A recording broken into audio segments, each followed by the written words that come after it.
la especialidad de Derechos de Niñas, Niños y Adolescentes, segunda generación. Y solamente para que no se me olvide, permítanme decirles que la clase del día de hoy dura 2 horas. 2 horas, no tres, para que no se me olvide. Porque ya ven que luego, híjole, perdón, pero sí, a veces pasa. Entonces, hoy vamos a trabajar de las 7 a las 9. Nada más, no hasta las 10 de la noche, que luego yo me confundo. Estoy acostumbrado a las clases de 3 horas, pero ahora sí, dije, para que no se me olvide, se los voy a comentar mejor, para que no haya errores. Si nos sentimos bien y estamos bien y atentos y todo, pues nos vamos de corrido. Y si es necesario, pues hacemos una pequeña pausa. Tampoco, tampoco está escrito en piedra, ¿verdad? Bueno, dicho esto y habiéndolos ya saludado y habiéndoles dado la bienvenida a todos los que de manera puntual, eh, me están diciendo que hubo un problema a ustedes también les pasó con el Zoom, ¿verdad? Yo también, yo llevaba ahí un ratito y no pueden, bueno, qué bueno, pero es que me están comentando que hubo una actualización o algo así. Los expulsaron así de plano. Ah, ok. Pues yo ni podía entrar, pero bueno. Muy bien, muy bien, muy bien. Bueno, vamos a continuar si les parece bien. Buenas tardes, doctor Carbonell. Sí. Sí, hubo una actualización. No hay problema, no hay problema. Son cosas de la tecnología, ¿no? Son cosas de la tecnología. Así pasa, yo creo que a todos nos ha pasado. Yo hace un ratito estaba intentando imprimir un documento porque mañana salgo de viaje y me lo quería llevar para leerlo en la noche, pero igual la impresora está dando lata, como que no está funcionando bien. Bueno, en fin, si hay alguien de San Luis Potosí por aquí o ciudades cercanas, mañana voy a estar dando curso presencial en San Luis Potosí, curso presencial sobre aspectos básicos del Código Nacional de Procedimientos Civiles y Familiares. Si ya se han inscrito, qué bueno, porque creo que se agotaron los lugares hace ya una semana o dos, pero, pero bueno, si alcanzaron lugar, espero verlos allá. Y si no alcanzaron lugar y quieren ir, siempre hay alguien que falta a la mera hora, hay alguien que, aunque se haya inscrito y haya pagado, a la mera hora no va, en fin. eh, si es que hay alguien por ahí cerca que le interese el tema. Si no, pues vamos a continuar.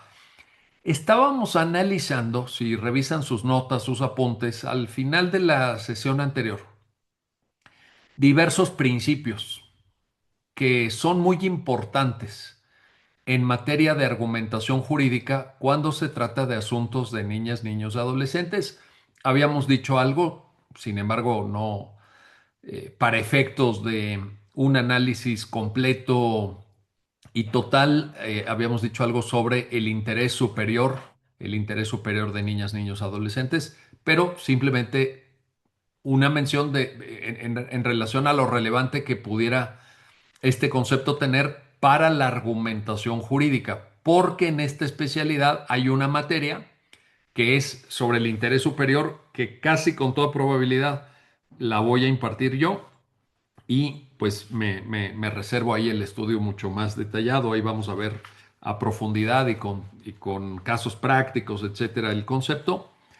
Y además de eso, luego habíamos, ahí está también Gregorio, también, bienvenido Gregorio al club, bienvenido al club Gregorio, porque nos pasó a todos.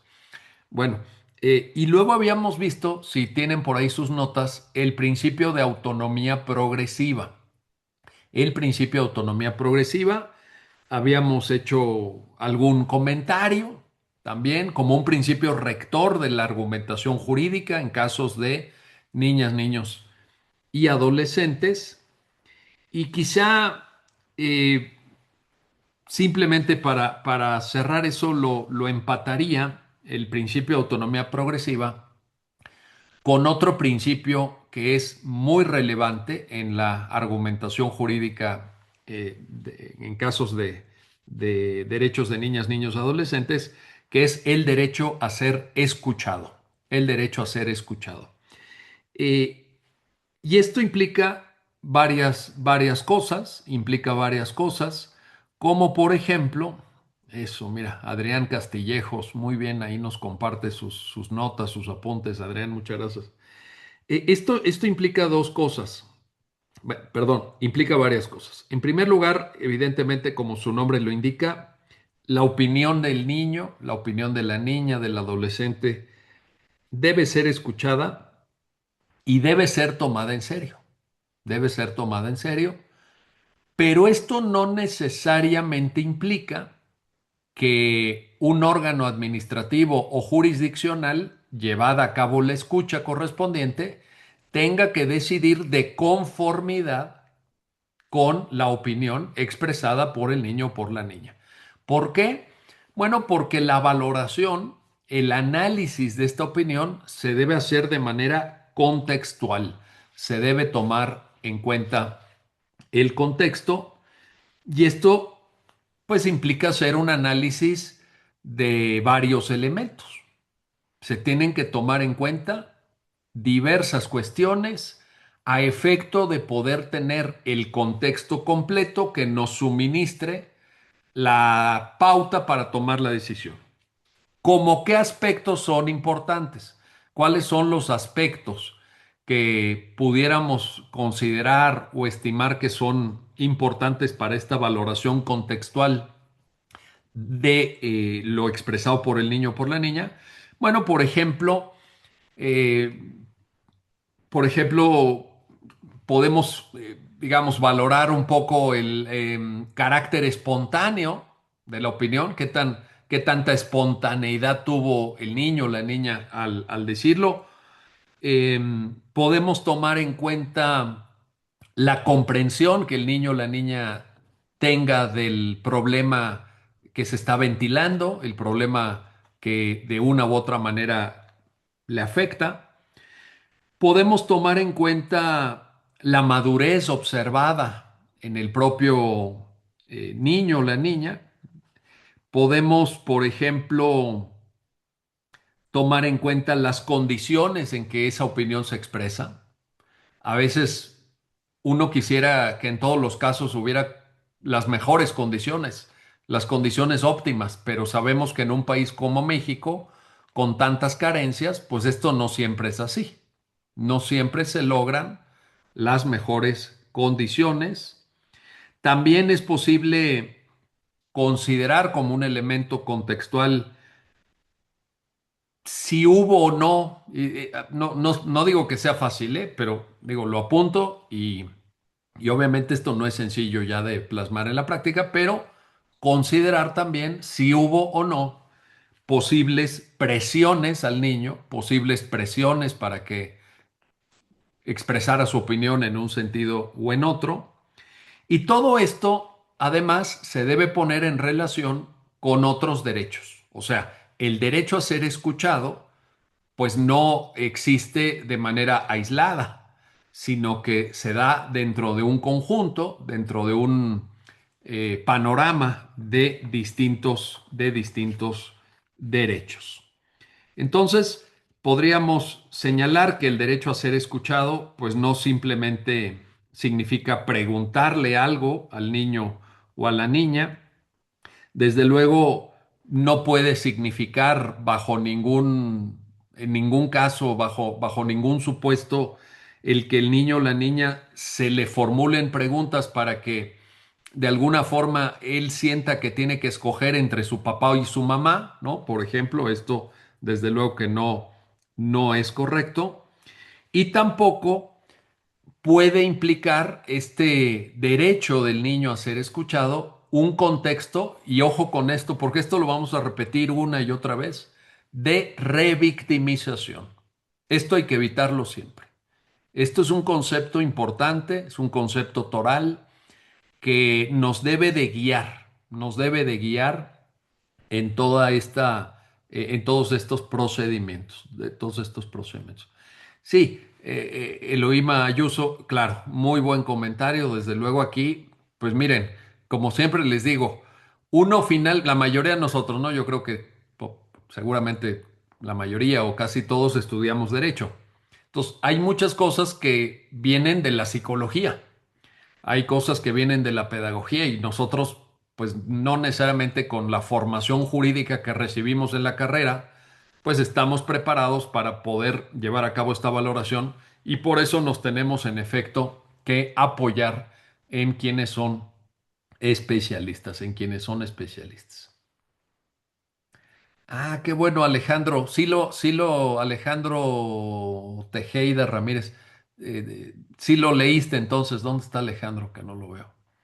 Es que, a ver, mueve tu mano, Alejandro, para que te vea, porque no te veo. Si es que tiene su cámara prendida, Alejandro. ¿No? Bueno, no lo. A ver, ¿dónde está? ¿Dónde está? Ah, ya te vi, ya te vi. Ahí estás. Oye, pues qué bueno que te gustó, qué bueno que lo leíste. En primer lugar, muchas gracias. Gracias, Alejandro, por haber leído la sentencia de Juan Jaime. Y bueno, pues qué bueno que lo leíste. Y fíjense cómo que, pues sí puede haber criterios, ¿verdad? Puede haber criterios novedosos, o sea, porque luego, últimamente, ¿no? Como que nos fijamos más en todo lo que se hace mal, que hay bastantes ejemplos, ¿no? Hay bastantes ejemplos.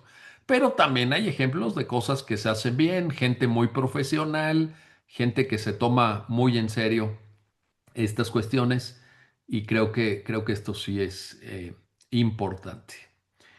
Eh, el derecho a que la opinión sea una opinión informada, dice Juan Carlos Cepeda, eh, en relación a las comunicaciones de lectura fácil entre la autoridad y el niño como sujeto de derechos. Pero a ver si nos abundas, Juan Carlos Cepeda, nada más para entender, porque una cosa es escuchar al niño, que el niño exprese su opinión, y otra cosa es ya cómo el órgano jurisdiccional o administrativo, a través de esta pues tendencia, que es muy importante, de las comunicaciones de lectura fácil, ya expresa un punto de vista o plasma un criterio. Yo creo que son dos momentos diferentes. En todo caso, dejo apuntado el tema de la no revictimización y subrayar. La escucha del niño, la escucha de la niña, se debe dar en condiciones adecuadas. ¿Adecuadas para qué? En primer lugar, para que esa opinión, en efecto, un poco como ya lo dijimos, se exprese con libertad. Como dice Juan Carlos, si no entendí mal en la primera parte del comentario, que se exprese con información suficiente, que se exprese en un entorno que el niño perciba como un entorno seguro, ¿no? Un entorno donde él no está corriendo un riesgo a la hora de ser escuchado y desde luego sin ningún tipo de presión, sin ningún tipo de presión. Por tanto, hay una serie de condiciones, no nada más es cumplir una formalidad, cosa que en México también, vaya que algo sabemos de esto, ¿verdad? Somos especialistas en cumplir formalmente, ¿no? Nos dicen, hay que cumplir con este trámite. Uf, ya ahí vamos, sobre todo en el gremio jurídico, ¿sí o no? ¿No? Palomita, palomita, palomita, ya cumplí, ya tiene el sello. Oye, ya se liberó el oficio. ¿Y, ¿Y eso en qué mejora la vida de las personas? No, pero yo ya cumplí. Ya con eso nos quitamos la responsabilidad. Yo creo que no. Yo creo que se tiene que hacer esto con toda seriedad, con todo rigor. Y bueno, dejo a su consideración esto. Ahora, una vez que se lleva a cabo esta escucha del niño o de la niña, pues luego hay que motivar la decisión con base en la propia escucha. No es, ya te escuché, qué bueno, ¿verdad? Vamos a lo que sigue, ya cumplí, palomita con el trámite formal que me pidieron, vámonos a lo que sigue. Hay que motivar la decisión. No basta con decir, pues ya se escuchó al niño y vamos para adelante, sino hay que explicar qué fue lo que dijo el niño. Hay que explicar qué peso se le da a lo dicho por el niño, cómo se toma en cuenta lo que el niño o la niña dijeron y cómo esto pues trasciende la decisión, cómo esto se traslada a la decisión Ojo, repito, no quiere decir que se adopte necesariamente el punto de vista expresado en la escucha del niño, pero sí hay que referir en una adecuada motivación cómo esto trasciende o no al criterio del órgano decisor, del órgano decisor. Karina Leal comenta lo del protocolo, efectivamente. En el protocolo prácticamente está, ¿no? Luis Campos, cuando está manipulado, pues bueno, esa es la discusión un poco, ¿se acuerdan que la tuvimos un poquito por encima todavía, pero algo dijimos en la sesión anterior? Pues está todo un debate abierto. Hay todo un debate en el sentido de, eh, pues, digamos, esta idea de la alienación parental. Incluso creo recordar que en la clase anterior citábamos la sentencia de la Suprema Corte, ¿se acuerdan? Sobre alienación parental. Creo que por ahí salió el comentario. Esto se basaba, también lo dijimos en la sesión anterior para dar respuesta al planteamiento de Luis Campos, en una postura de un psicólogo muy influyente que era Howard Gardner, y la Corte en esa sentencia pues analiza los postulados de Gardner, que reconoce la Corte que son discutidos, que son discutibles, que bueno, no hay que tomarlos al 100% necesariamente porque es un tema abierto en el ámbito científico de la psicología. Y retomando lo que Gardner defendía, la Corte en la sentencia identifica ocho rasgos que nos permiten identificar cuando un niño o cuando una niña pudiera estar en una situación, en un supuesto, en un contexto de alienación parental. Esto, repito, en cuanto al tratamiento jurisdiccional que el tema recibió en México, pero obviamente es un tema que es, bueno, lo voy a poner así, pero no quiero que nadie se sienta mal, pero a mí me da la impresión que el tema de alienación parental es lo que en Estados Unidos se llama una batalla cultural. Es un campo de batalla cultural, es algo que a veces se lleva a los extremos, es difícil que la gente se ponga de acuerdo, ¿no? Y bueno, pues hay mucha reflexión todavía pendiente. En todo caso, yo creo que para ir aterrizando esta idea del derecho de la niña, del niño a ser escuchado, pudiéramos establecer una regla, pero no una regla inflexible, no una camisa de fuerza, pero creo que esto que les voy a decir pudiera ser una conclusión que a la vez sirviera de guía para determinar un buen ejercicio del derecho a ser escuchado. Y es esta. A mayor edad, a mayor madurez y en casos donde el niño o la niña sea más directamente afectado, debe tener mayor peso la opinión que expresa. Creo que lo formularía de esta manera para que esto sirviera, repito, como una especie de guía, que no una camisa de fuerza, pero sí que nos pudiera permitir desarrollar criterios y metodologías adecuadas para hacer realidad este derecho a ser escuchado y las consecuencias. Entonces, repito, el principio sería, a mayor edad, a mayor madurez y tomando en cuenta el grado directo de afectación sobre el niño o sobre la niña, la opinión que exprese debe tener un mayor peso, ¿no? Debe tener un mayor peso y, y creo que esto, pues, de alguna forma nos puede guiar. Mario Herrera, sí, o sea, me refiero a un tema cultural, no en el sentido que forma parte de la cultura, no, me refiero a que es debatible, pues, es debatible, no es un tema cerrado. Es como cuando, no, y no quiero abrir tampoco este tema, porque obviamente, pero es como cuando de repente salen los debates sobre el aborto, ¿no? Sobre el aborto. pues es difícil que todo el mundo esté de acuerdo. Es difícil que todo el mundo esté de acuerdo. Fíjense, pues el ejemplo paradigmático de Estados Unidos. La sentencia que fija la discusión constitucional en materia de aborto, que es Roe versus Wade, es de 1973. El ponente fue el Justice Harry Blackmun Jr. Pues todo iba bien hasta que de repente la Suprema Corte tiene una mayoría conservadora y llega en 2022 el caso Dobbs. Y en el caso Dobbs, la Corte dice, pues fíjate que a nivel constitucional no existe algo así como un derecho a la interrupción voluntaria del embarazo. No hay ningún artículo del cual nosotros podamos desprender este derecho. Y por tanto, para atrás Roe versus Wade y reenvían el tema a la deliberación democrática de los órganos legislativos en las entidades federativas. O sea, ya no es un derecho en todo el país, ya no es un derecho de la Constitución Federal Americana, sino que ese derecho no se reconoce y se reenvía. Y obviamente, pues en la campaña presidencial última, la de Donald Trump contra Kamala Harris, el Partido Demócrata lo puso a consideración del electorado y perdió, perdió. Porque el votante americano de estos años, de ahorita, pues no es el votante americano de los años 60, más liberal, más garantista, más abierto. Ahora es un votante más conservador.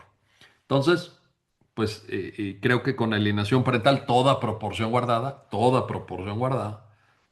pasa un poco lo mismo. A eso me refería. Bueno, siguiente principio. Siguiente principio que les quiero comentar eh, es el de usar en la argumentación jurídica de casos de niñas, niños y adolescentes, usar un lenguaje claro. Usar un lenguaje claro. Esto que decía Juan Carlos Cepeda, que es muy, muy importante. Y esto podría parecer, pues, un tema menor, ¿no? Podría parecer algo, bueno, en fin, no, digamos, central a una visión garantista de los derechos de niñas, niños y adolescentes, pero yo creo que sí es muy importante. Yo creo que sí es muy importante y yo creo que en este tema eh, probablemente haya una cuestión de fondo que a veces los abogados o las abogadas no identificamos inmediatamente. Y es lo siguiente que les quiero plantear. Fíjense, a mí me parece que en casos de niñas, niños y adolescentes, el uso del lenguaje jurídico, digamos, normal como nosotros desde la carrera aprendimos a utilizar, en realidad se convierte para ellos en una negación del acceso a la justicia. A ese grado, fíjense, a ese grado. Entonces, si esto es así, estarán de acuerdo conmigo en que el tema del lenguaje claro no es algo secundario, no es algo menor o no es algo irrelevante, porque de fondo hay algo que obviamente en esto yo espero que todos estemos de acuerdo, y es cómo hacemos efectivo para esas niñas, para esos niños, el derecho humano de acceso a la justicia, ¿no? Entonces, porque también aquí, ¿no? Hay veces que se pretende, es que esto de las sentencias en lenguaje claro, en lenguaje accesible, etcétera, pues es ahí, bueno, hay en redes sociales saben que hasta se burla la gente, ¿no? Se burla de los jueces, de las juezas que dictan este tipo de sentencias. Yo creo que al contrario, lo que está en juego es bastante importante y tiene que ver con este derecho de acceso a la justicia. A ver, ¿qué más? Juan Carlos Cepeda. Ah, sí, sí, claro, claro, claro, por supuesto. Adelante, está pidiendo la palabra. Adelante, claro. Gracias, doctor. Compañeros, buenas tardes.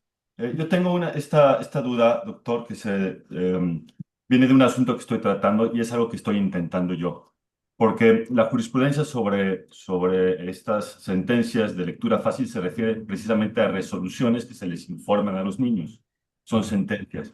Yo estoy intentando de que un juez de primera instancia lo haga efectivo respecto de un auto en particular, que es el auto donde declara los alimentos.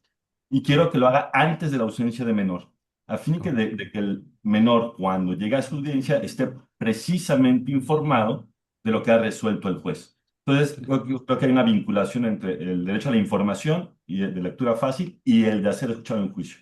Eso sería todo, doctor. Gracias. Sí, no, a ver, me parece, qué bueno que lo planteas y sí quedó mucho más claro así explicado. Sí, sí quedó mucho más claro.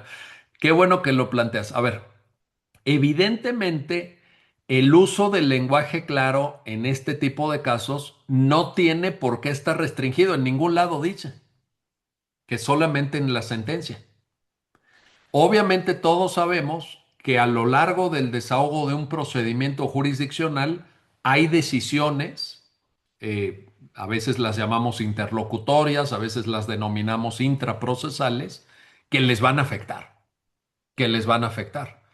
Esas decisiones, sin ser sentencias, por supuesto que tienen que ser comunicadas debidamente en un lenguaje claro y en las condiciones que permitan hacer saber a quien va a resentir, digamos, a quien va a afectar esa decisión, pues qué es lo que está sucediendo y por qué se toma esa decisión. Entonces sí, estoy de acuerdo en que esto no tiene por qué estar reservado y que yo sepa en ningún lugar dice que solamente en las sentencias, ¿no? Solamente en las sentencias. Lo cierto es que aquí también pues hay un contexto, obviamente, que todos conocemos y que todos sabemos. Venimos en materia de correcto uso del lenguaje, venimos del periodo de las cavernas, venimos de las cavernas, ¿no? Entonces, apenas está entrando un poquito de luz platónica en esta caverna jurídica del lenguaje rebuscado, y pues no hemos avanzado tanto como deberíamos.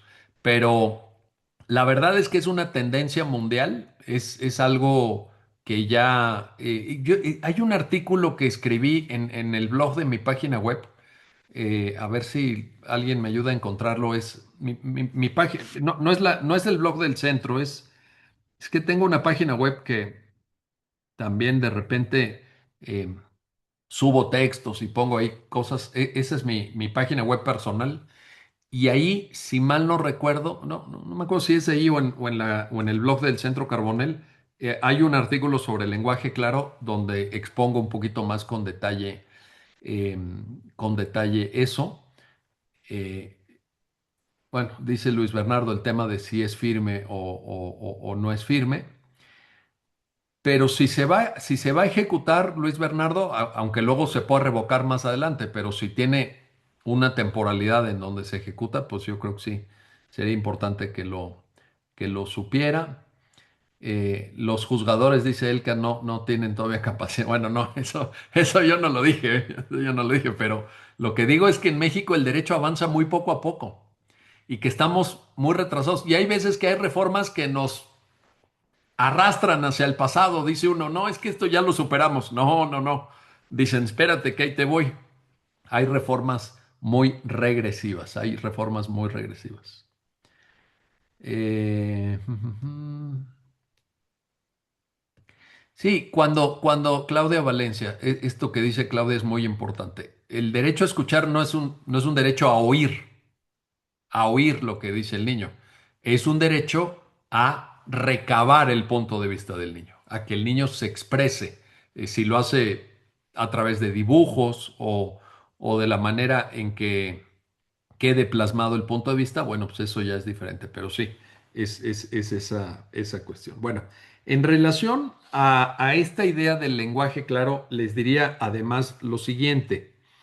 El lenguaje jurídico en México y en muchos países es terriblemente rebuscado, terriblemente críptico y somos muy dados en el derecho mexicano, somos muy dados a a tomar decisiones y en general a hacer escritos que son muy prolijos, muy prolijos. Yo nunca he visto, he leído sentencias de derecho comparado de muchos países, nunca he visto sentencias tan largas como las sentencias de los tribunales mexicanos.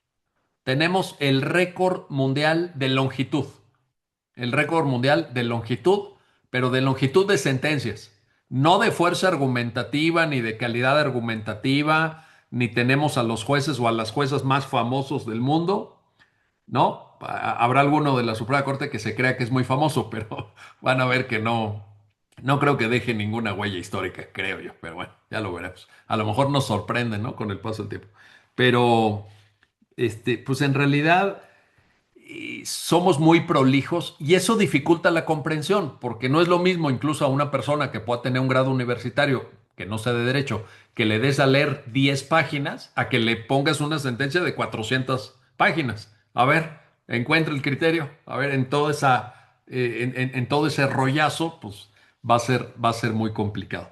Entonces, yo creo que sí deberíamos de tomar en cuenta esto y pensar que ese lenguaje rebuscado, como les decía, a la postre lo que implica es una barrera al acceso a la justicia. Estamos impidiendo que se realice a cabalidad el derecho de acceso a la justicia. Y aquí la pregunta que nos podemos hacer, o las preguntas, mejor dicho, que nos podemos hacer, es, o creo que se podrían resumir, bueno, habría muchas, pero digamos, se podrían resumir de esta manera. ¿Cómo puede ser que el niño entienda qué está pasando y por qué se le requiere que participe, que se exprese, que se comunique en el marco de un procedimiento si esa explicación no es comprensible para el niño? Si no hay nadie que pueda efectivamente comunicar de manera adecuada. Y también, pues esto mismo proyectado al conjunto de la familia. Si a la familia le explicamos en los términos jurídicos tradicionales mexicanos cuál fue la decisión que se toma, pues a lo mejor ni siquiera entiende cuál es el contenido de la medida decretada por el órgano jurisdiccional a efecto de su debido cumplimiento. O sea, ¿cómo le vamos a pedir que cumpla si ni siquiera entiende qué fue lo que se resolvió, ¿no?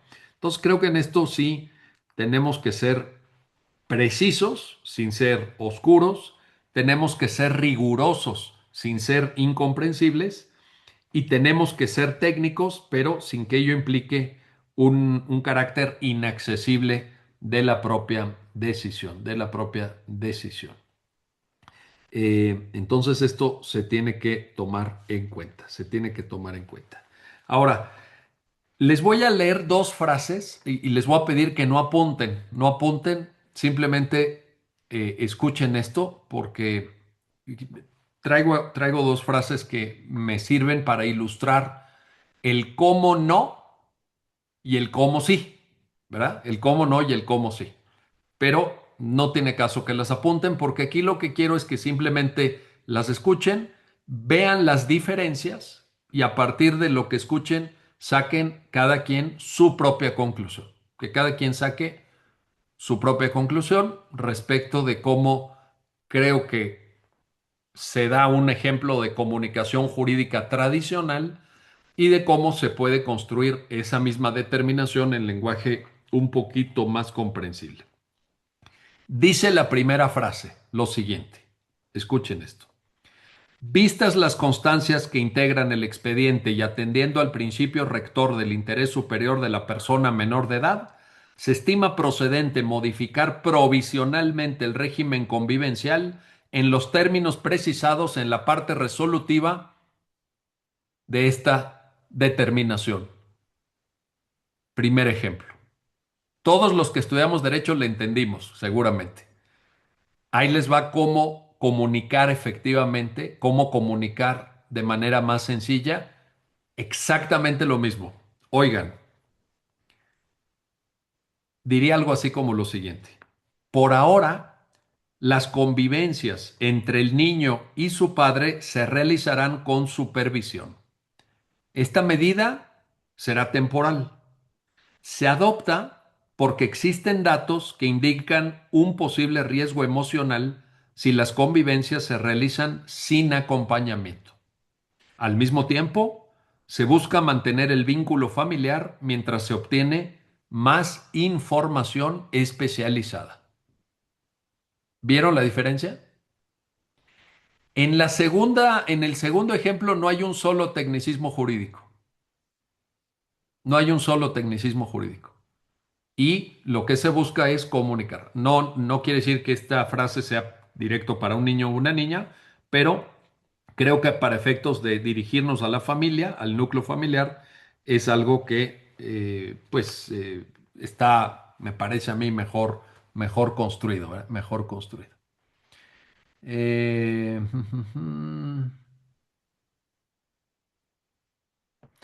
ok, Karina y Roxana también muy buenos comentarios. Siguiente punto. Les platicaba yo en las dos sesiones anteriores que un aspecto especialmente relevante y muy significativo en la argumentación jurídica tiene que ver con la construcción de la premisa menor en el silogismo deductivo de matriz aristotélica. Acuérdense, premisa mayor, las normas aplicables al caso concreto. Premisa menor, los hechos del caso concreto. Y a partir de ahí, con las dos premisas, construimos la conclusión lógico necesaria a través de la determinación de las llamadas inferencias lógicas. Bueno, quiero ahora detenerme en esta idea, porque hay veces que o no estudiamos la premisa menor o se plantea la premisa menor, la construcción argumentativa de la premisa menor, como si fuera muy sencillo, ¿no? Entonces, yo creo que todos escuchamos esto desde que llevamos teoría general del proceso en la carrera. No, pues lo que hay que hacer es aportar las pruebas. Hay que aportar las pruebas. Pues, pues lo escuchas y pues eres estudiante, ¿no? Tienes 19, 20 años y lo escuchas y dices, pues que a todo dar, ¿verdad? Hay que aportar las pruebas. Pues ya entendí. ¿Y cuál? Pues eso no significa nada. ¿Cuál ya entendiste? Pues no entendiste nada, ¿no? Entonces quiero detenerme un poquito aquí porque creo que de manera singularmente importante para casos de niñas, niños y adolescentes, el tema probatorio, el tema probatorio es muy relevante. Creo que no puede haber una buena argumentación jurídica si no comprendemos el tema de la prueba. Y en muchos casos, pues aquí la prueba es significativa para poder llegar a una decisión justa.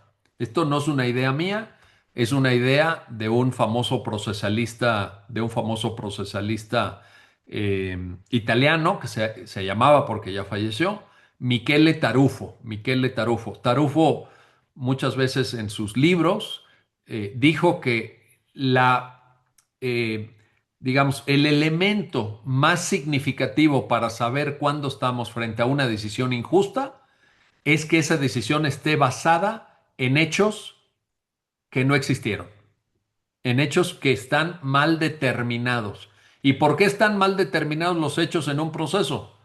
Por deficiencias probatorias, por deficiencias probatorias. Entonces, el tema probatorio nos acerca en el sentido común, no hace falta haber estudiado un postdoctorado para entenderlo, en el sentido común, la falta de rigor probatorio nos acerca mucho a la identificación de una resolución como injusta.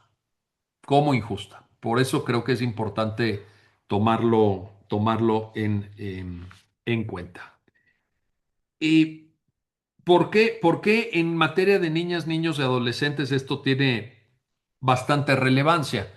Bueno, porque a veces, si no tenemos una metodología probatoria rigurosa, pues podemos tomar una determinación con base en puras declaraciones, ¿no? Es que vino la vecina y dijo, es que vino la cuñada y dijo, es que vino la abuelita y dijo. Bueno, no siempre es lo mejor porque a veces se rinden informes de especialistas o pruebas periciales que trabajan con material incompleto y tienen deficiencias metodológicas importantes. A veces porque no tenemos, o hay operadores, mejor dicho, hay operadores jurídicos que todavía en esta cultura machista, en esta cultura pues muy conservadora y muy tradicionalista pues que existe, creo yo, en general en México, no nada más en el ámbito jurídico, pues todavía no comprende bien las diversas formas de violencias, en plural, de violencias, que, a los que está expuesto a una niña o un niño, y entonces todavía una parte de la gente dice, si no hay huellas físicas, no hubo violencia, ¿no? Pues no, esa es una forma de violencia. Pero hay diversas formas y no es un tema teórico, no es un tema académico, lo dice la ley, lo dice la ley. Ahora recientemente, como ustedes saben, la Ley General para prevenir, para evitar, para procurar una vida libre de violencia hacia las mujeres, incorporó algo que a veces, yo confieso, aquí en la confianza se los digo, pues uno a lo mejor por la edad no se da cuenta de lo que está pasando, pero ahora, como ustedes saben, se acaba de incorporar el concepto de violencia digital. Violencia digital, violencia en las redes sociales, violencia a través de dispositivos digitales. Como les digo, yo a lo mejor por mi edad, ¿no? Por la edad que pudiéramos tener algunos de nosotros, pues como que no lo traes tan cerca, porque, pues imagínense, yo empecé en las redes sociales en 2009 y a mí en las redes sociales se podrán imaginar que me han dicho de todo, ¿no? A mí me han dicho de todo. Porque, pues, ahora sí que como decía Winston Churchill, si no te gusta el calor, pues mejor no te metas a la cocina, ¿no? Si no te gusta el calor, no te metas a la cocina. Y yo ya me he metido en muchas cocinas. Entonces, pues cuando digo un punto de vista, sostengo algún comentario o algo que no le gusta a la gente, pues en vez de debatir racionalmente, en vez de debatir educadamente, pues en redes sociales te insultan, ¿no? Y entonces, cuando en 2010 me tocó defender la causa con argumentos jurídicos y con argumentos constitucionales del matrimonio igualitario, pues una buena cantidad de insultos homófobos me llevé, ¿verdad? Me llevé una buena cantidad de insultos homófobos. Cuando también vino toda la serie de debates y de sentencias en la Suprema Corte sobre el tema del aborto, también yo expresé mi punto de vista constitucional, jurídico nada más. Otra cosa es el elemento moral, que ese es muy respetable de cada quien. Y también me cayeron ahí 7,000 energúmenos a insultarme. Y cuando tomé posturas en contra de la llamada, mal llamada reforma judicial del 2024, también me brincaron todos estos bots del gobierno a faltarme al respeto. Entonces, la verdad es que a estas alturas me vale gorro. Honestamente, díganme lo que quieran decirme, me vale gorro, no me quita ni medio segundo de sueño. Pero, pues yo ya pasé por todo eso.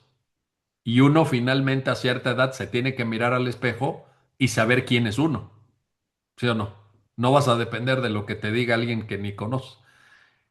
Pero si eso mismo me hubiera pasado cuando tenía yo 14 años o cuando tenía 15 años, a lo mejor sí me hubiera afectado más.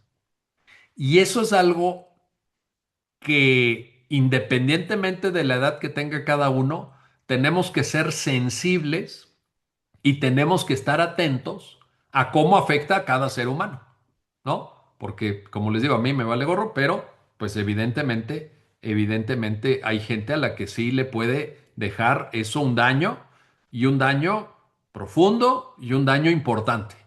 Entonces creo que también la idea de argumentar bien en materia de prueba tiene que ver con estar abiertos a esta parte. Sí, exacto, y ahora se la pasan con el celular, que también eso, honestamente se los digo yo, saben que siempre soy pro tecnología.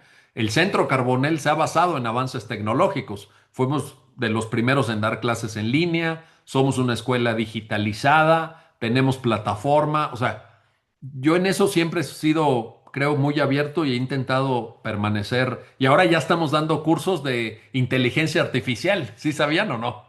Ya estamos dando cursos de inteligencia artificial, cómo redactar los prompts, viene un diplomado de inteligencia artificial, viene un curso que también se los recomiendo, creo que ya está anunciado, me parece, no lo sé, a lo mejor me equivoco, sobre cómo gestionar un despacho, una firma legal con inteligencia artificial, que también va a ser muy interesante. Y estamos ya definiendo, yo creo que se anuncia probablemente la siguiente semana lo demos ya, lo subamos a la página, un curso, porque nos lo han pedido mucho en trabajado así, como ahorita se los voy a platicar, de paso a paso cómo hacer para que abogadas y abogados utilicen inteligencia artificial, pero paso a paso. Entonces diseñamos un curso que le llamamos 30 días para implementar la inteligencia artificial en el sector jurídico. 30 días. Entonces nos vamos a ir en ese curso, obviamente de manera muy resumida. Día uno, día 2, ya está terminado el curso, ya lo diseñé, ya tiene contenido, ya sabemos qué les vamos a exponer y ya nada más estamos preparando el lanzamiento en la página web para que también lo tomen.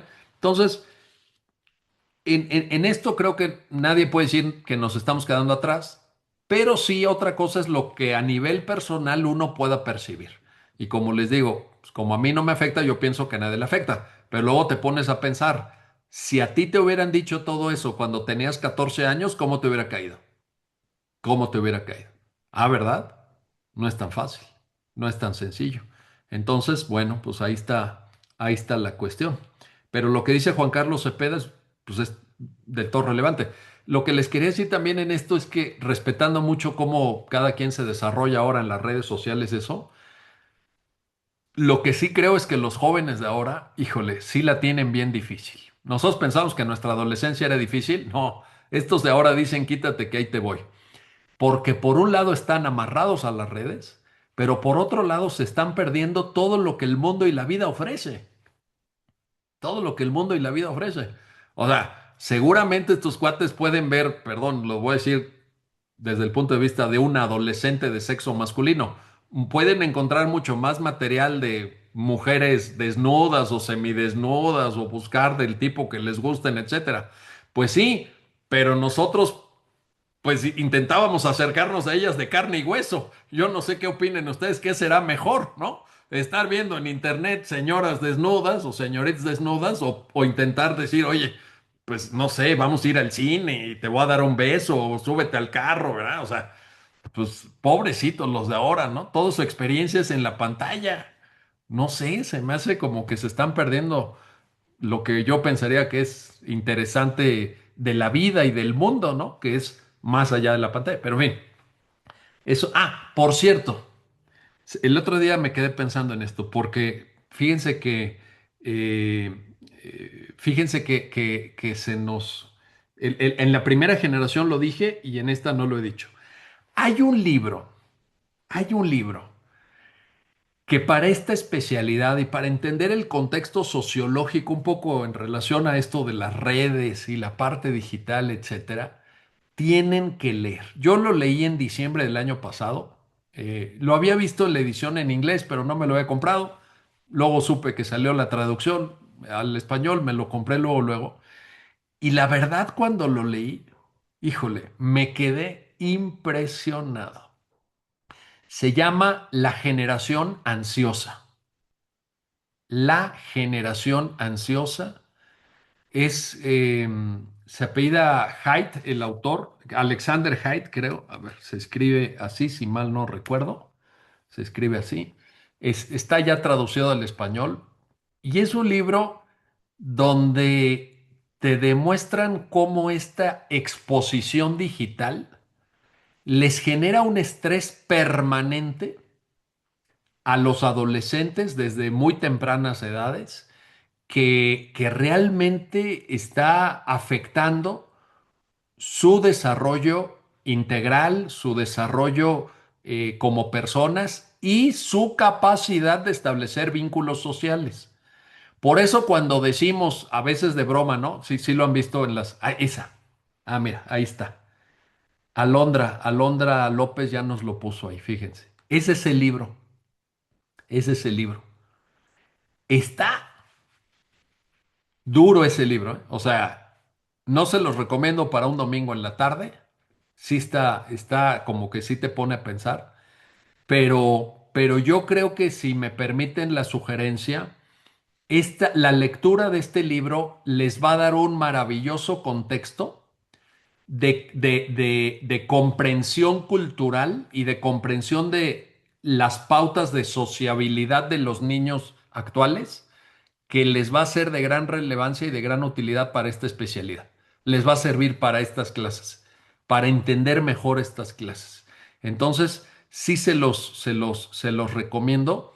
Y ahí venían, yo como el ejemplo que les estaba yo poniendo, ahí en el libro, por ejemplo, dicen, fíjense, por ejemplo, los que tenemos cierta edad, ¿no? Antes, cuando éramos niños, ¿dónde pasábamos nuestros ratos de ocio? Pues en la calle, andando en bicicleta, jugando fútbol. Y en el fútbol, ¿qué te pasaba? Pues te daban una patada, te daban un pelotazo, se reían de ti porque no metiste gol, porque le pegaste al balón y el balón se fue fuera de la cancha y te decían que eras un estúpido y todo. Bueno, pero todo eso te terminaba formando. Todo eso de alguna forma modelaba tu personalidad. Ahora imaginen que un niño o una niña, su tiempo de ocio lo pasa atrás de una pantalla. Eso tiene un impacto en la forma en la que concibe sus vínculos sociales, en la forma en que se representa a sí mismo, pues sí. Y luego la otra, ¿no? Que ya los que tenemos cierta edad también nos vale gorro. Pero si tu único marco de comparación son las fotos que publica la gente en Instagram, pues está del carajo. Porque todo el mundo en Instagram saca su lado bueno, estoy aquí pasándomela bien, aquí están mis amigos, estoy de vacaciones, miren qué coche me compré. Es pura babosada, nadie se va a poner la peor foto en Instagram, ¿ah? Entonces, si esa es la comparación de las jóvenes generaciones, están en problemas. Nunca van a poder salir pues tan arreglados o tan exitosos o tan triunfadores como lo que la gente publica. Exacto, las canicas, ¿verdad, Gregorio? Hijo, no, las canicas o el trompo. Pues salíamos a jugar, no había celulares. Terminábamos la tarea y vámonos, ¿no? Y ya no regresamos hasta la hora de la cena. Era fantástico. Y ahora los niños están todos asustados, ¿no? Están todos asustados. Por ejemplo, en ese libro viene un dato bien interesante. Si yo les pregunto, a ver, vamos a hacer este ejercicio. Eso está en el libro. Pero déjenme hago este ejercicio con ustedes. Si yo les pregunto, ¿ustedes creen que ahorita, en general, el país, el mundo, lo que ustedes quieran, es más peligroso que hace 30 años para un niño o para una niña? ¿Es más peligroso o es menos peligroso?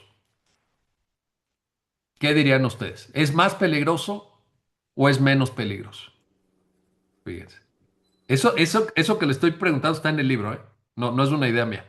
Fíjense. Fíjense las respuestas. Es bien interesante. Creo que todo mundo hasta ahorita, bueno, allá en Michoacán, pues sí, es una situación ya diferente, ¿verdad? Diferente. Bueno, pues fíjense que en el libro, la respuesta a todas las encuestas que se hacen formulando esta pregunta a adultos es la que estamos viendo en el chat, aquí en este grupo. Todo mundo dice que ahorita el mundo es más peligroso, que ahorita el mundo es más peligroso. Bueno, México es un caso singular, creo que se cuece aparte, pero en el libro están los datos de Estados Unidos. Los delitos contra niñas, niños y adolescentes han bajado significativamente en los últimos 30 años, con datos oficiales, con datos oficiales. Entonces, ¿qué es lo que pasa? Que en realidad hay mucha mayor incidencia delictiva y de violencia contra niñas o niños, o que en lo que ha cambiado es nuestra percepción. ¿Por qué?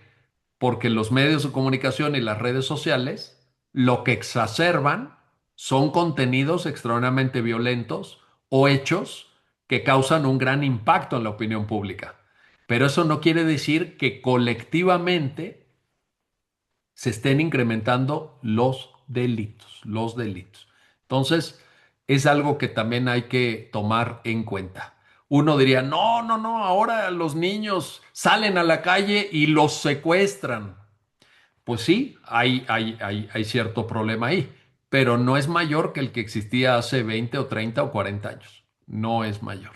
Según y México lo pongo aparte, repito. En México, obviamente, saben ustedes que tenemos un problema muy serio de delincuencia que se ha exacerbado. Yo siempre les pongo este ejemplo para que valoren lo que y no es una nostalgia autoritaria ni priista ni nada. Se los voy a decir con datos oficiales. En el año 2007, en el año 2007, el INEGI reportó una tasa de homicidios promedio a nivel nacional de 8 por cada 100,000. Oigan esto, 8 homicidios por cada 100,000 habitantes. A partir del 2008 empieza a subir la tasa y el gobierno que encabezó Felipe Calderón cerró con una tasa de 24 homicidios por cada 100,000. O sea, imagínense pasar de 8 a 24.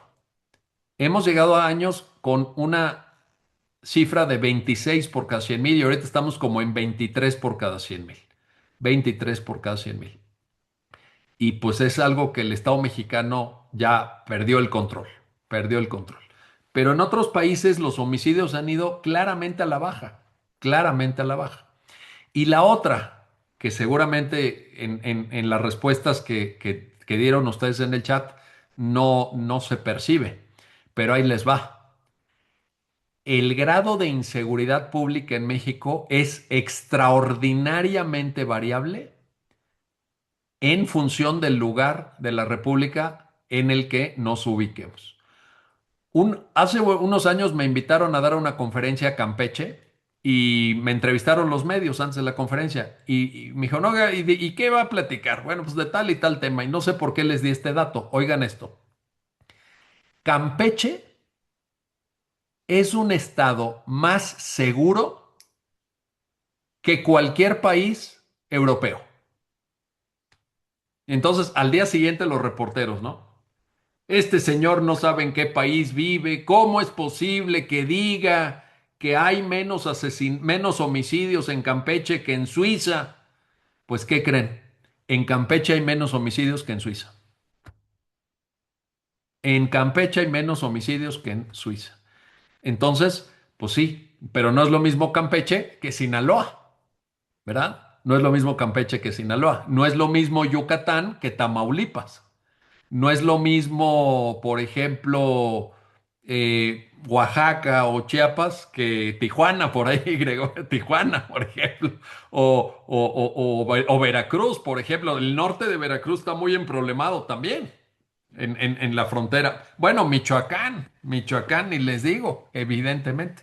Entonces, también esa distinción. En todo caso, déjeme regresar a este tema. Yo creo que es muy importante darnos cuenta de la necesidad argumentativa de poder determinar bien la premisa menor. Hay que saber valorar los hechos sin estereotipos, ojo. También hay un sesgo cultural que orienta a veces ciertas decisiones y que se basan en estereotipos. Esto también hay que estar muy, muy alerta. Hay que, a veces el tema este que planteaban, ¿no? También por ahí lo comentaban en el chat de la manipulación o la alienación. Bueno, pues eso también se tiene que probar. No nada más es que a mí me parece que el niño está repitiendo lo que la mamá le dijo. Puede ser que sí o puede ser que no. Eso también requiere en su momento, pruebas. Hay veces que estos estereotipos nos llevan a confundir y es un tema que llegó a la Suprema Corte, que la pobreza implica negligencia en el cuidado de niñas o niños, ¿no? Entonces, como son pobres, no van a poder cuidar de los niños. Pues no necesariamente es así. También se requieren pruebas de esa supuesta negligencia, etcétera, etcétera. Lo que quiero decirles fundamentalmente, medularmente, es que obviamente eh, el razonamiento probatorio en este tipo de casos donde están involucradas niñas, niños o adolescentes debe ser especialmente riguroso, especialmente cuidadoso. Creo que aquí está bastante en juego. Y pues aquí hay una serie de elementos que tenemos que tomar en cuenta. En la clase anterior les platicaba yo de la diferencia entre riesgo y daño, entre riesgo y daño.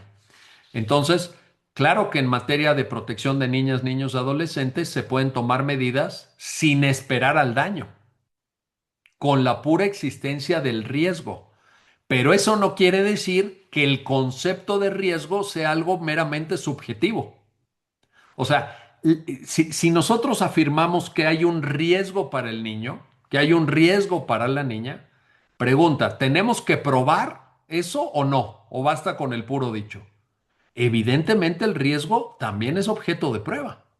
También hay que acreditar que existe un riesgo, sin esperarnos a la ocurrencia del daño. Ojo, eso ya lo dije en la sesión anterior, pero creo que es importante. También es importante, por ejemplo, en este tipo de casos, hay veces por la... hay veces que hay casos de niñas, niños o adolescentes donde la información probatoria que nos llega no es a través de prueba directa. Lo más que tenemos, porque suceden en la intimidad, porque no son cuestiones que a veces hay testigos, etcétera, etcétera. Y esto nos obliga a hacer razonamientos probatorios con base solamente en indicios. Y aquí también hay un tema importante para este tipo de casos a los que me estoy refiriendo y de los que trata esta especialidad.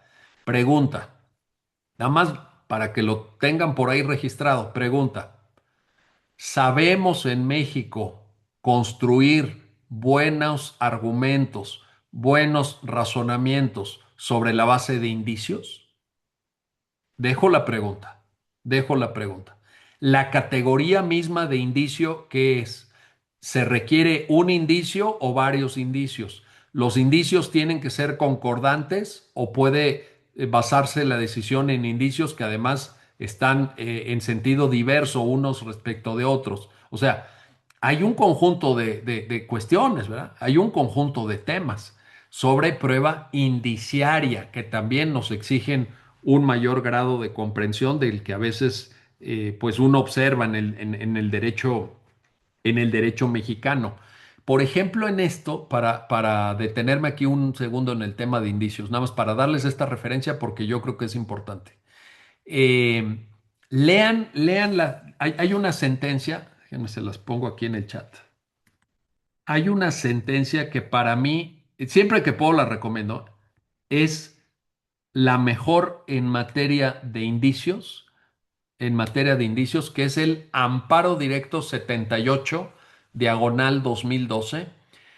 Es un caso penal, pero bueno, sirve también que lo lean porque la víctima es una menor de edad. En el momento en el que suceden los hechos, es una niña de 16 años. Ella, justamente de San Luis Potosí, fíjense, mañana que voy a estar en San Luis Potosí, hoy me toca citar este caso. Esto sucede en un colegio privado muy prestigioso de San Luis Potosí, el Colegio Salesiano. Si hay gente de San Luis Potosí, lo va a identificar luego, luego. Y pues esta niña que estaba en la secundaria, un sábado que la lleva su mamá a la escuela para que desarrolle una serie de actividades extracurriculares. Ella estaba en un equipo de esto que llaman de porras, porras, creo que se llama porras, que le echan porras a los equipos de la escuela, etcétera. Entonces la lleva la mamá el sábado y cuando la deja en la escuela es la última vez que la ve con vida, porque ese día, como a las 2 de la tarde, la matan a la niña. La matan en la propia escuela. En la propia escuela la matan. Y después de muchos meses de investigar sin dar con algún presunto responsable, la fiscalía acusa al director de primaria de la escuela, que era un cura. La escuela es escuela religiosa, administrada por curas. Entonces acusa al cura, pero, y aquí viene lo importante para nuestro tema, no logra aportar al proceso judicial ninguna prueba directa, solamente indicios, muchos indicios. Y el cura es sentenciado de manera condenatoria en primera instancia, 35 años de prisión, ratificados por la sala cuando él presenta el recurso de apelación y pues llega el caso por vía de amparo directo, llega a conocimiento de la Suprema Corte. Y la Suprema Corte hace toda una revisión conceptual, metodológica, argumentativa, bien interesante sobre los indicios, sobre los indicios. Realmente es es la referencia que les puedo yo recomendar, que les puedo, a ver, déjenme ver qué dice. ¿Cómo probar el daño cuando existe? Bueno, pues Luis Campos, pues hay muchas pruebas, ¿no? ¿Cómo probar el daño? Pues hay pruebas periciales, pruebas testimoniales, todos los medios probatorios que existen en materia jurídica. Adrián Castillejo, por el riesgo al daño, es que exacto. Y ahí entra, Adrián, qué bueno que lo es, ahí entra pues todo lo que llamamos, a mí me gusta llamarlo así, a ver ustedes qué les parece, justicia cautelar, justicia cautelar. Y en esto les quiero decir algo, ¿eh? El Código Nacional de Procedimientos Civiles y Familiares tiene muchísimas disposiciones en materia de justicia cautelar. Realmente viene armado y bien armado en esa temática, desde luego. Eh, Gerardo Gutiérrez dice, medidas de protección con base en indicios, pues sí, porque acuérdense, ahí el problema es que evidentemente todas las determinaciones de naturaleza cautelar o provisional, órdenes de protección con todas sus variables, se tienen que dictar muy rápidamente. O sea, la idea de una medida cautelar es que funcione rápido para que pueda realmente tener los efectos que necesitamos. Y en ese momento por la celeridad y porque es muy temprano normalmente en el proceso, pues no hay tantos elementos probatorios. Normalmente se toman con indicios, con indicios. La teoría del riesgo, dice Karina, ahí está. Luego el material probatorio.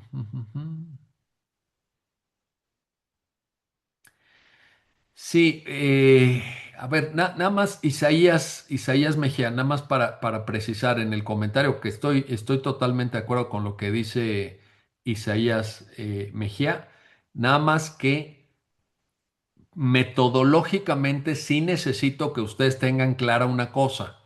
Ojo, fíjense bien, un tipo de prueba es la prueba indiciaria y otra es la prueba presuncional. No se confundan, son dos tipos de prueba. Son dos tipos de prueba. Entonces, nada más para que estemos todos en la misma línea. Y sí, Elka Zaragoza es de Arturo Saldívar, el amparo directo 78-2012. Y aprovecho para decirles algo que siempre aquí pongo por testigo a mi querido amigo Mario Herrera, que ya me ha escuchado Mario muchas veces decir esto, pero ahí les va. Yo creo, he sostenido públicamente, lo he escrito incluso y lo sostengo al día de hoy. Arturo Saldívar fue, como ministro de la Corte, uno de los mejores ministros que ha tenido la Suprema Corte en toda su historia. Yo les puedo decir 30 y 40 sentencias del ministro Saldívar que son verdaderas joyas, verdaderas joyas. Y eso creo que es difícilmente discutible. Fue un excelente ministro. Yo lo pondría como ministro dentro del probablemente los 3 o los 5 mejores de toda la historia de la Suprema Corte. Y siempre les digo, si quieren valorar la tarea de Saldívar como ministro, no lo juzguen por su TikTok, no lo juzguen por su pertenencia ideológica o política o partidista. ¿Quieren saber lo que hizo Arturo Saldívar en la corte? Lean sus sentencias. Lean sus sentencias.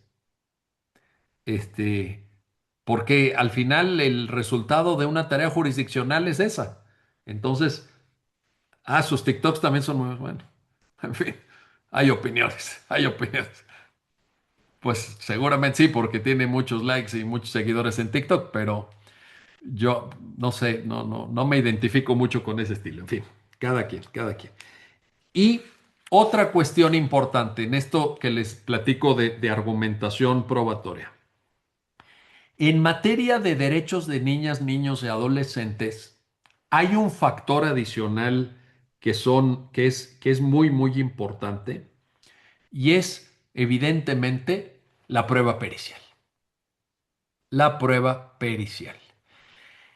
Y la prueba pericial en México, honestamente se los digo con todo respeto, sin querer que nadie se enoje ni nada por lo que voy a decir, la prueba pericial en México ha sido muy pobremente entendida.